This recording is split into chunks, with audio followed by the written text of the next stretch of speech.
Exodus chapter 9. Then the Lord said to Moses, "Go to Pharaoh and say to him, this is what the Lord, the God of the Hebrews, says. Let my people go, so that they may worship me. If you refuse and continue to hold them, I will bring a severe plague on your livestock in the field, on your horses, donkeys, camels, and on your cattle, sheep, and goats.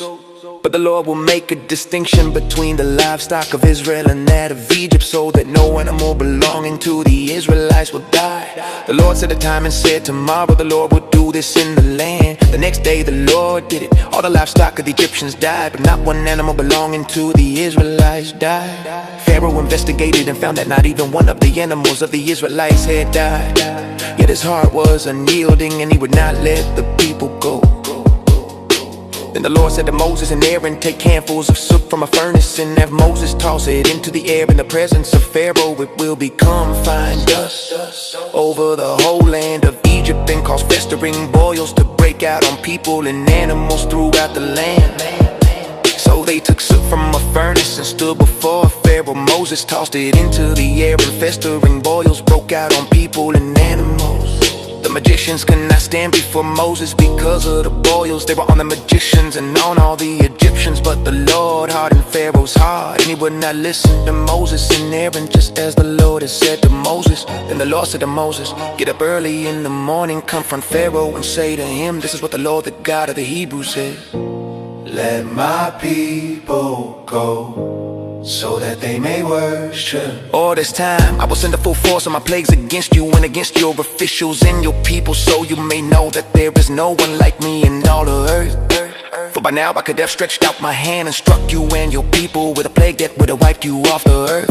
But I have raised you up for this very purpose, that I might show you my power and that my name might be proclaimed in all the earth. You still set yourself against my people and will not let them go. Therefore at this time tomorrow I will send the worst hailstorm that has ever fallen on Egypt from the day it was founded till now. Give an order now to bring your livestock, everything you have in the field, to a place of shelter, because the hail will fall on every person and animal that has not been brought in and is still out in the field, and they will die. Those officials of Pharaoh who feared the word of the Lord hurry to bring the slaves and the livestock inside. But those who ignore the word of the Lord left their slaves and livestock out in the field. Then the Lord said to Moses, "Stretch out your hand toward the sky, so that hail will fall all over Egypt, on people and animals and on everything growing in the fields."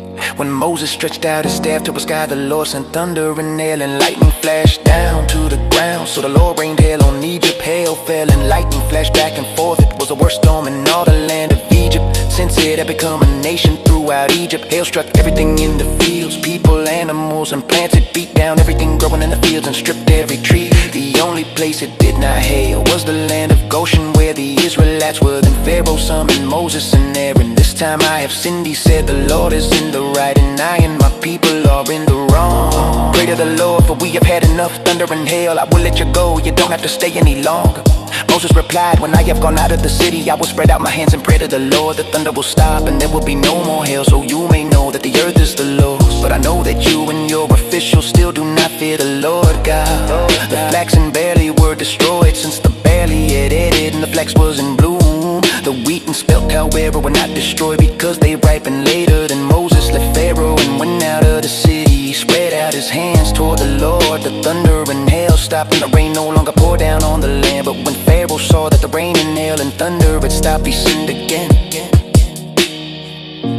He hardened his heart, he and his officials, so Pharaoh's heart was hard, and he would not let the Israelites go, just as the Lord had said through Moses.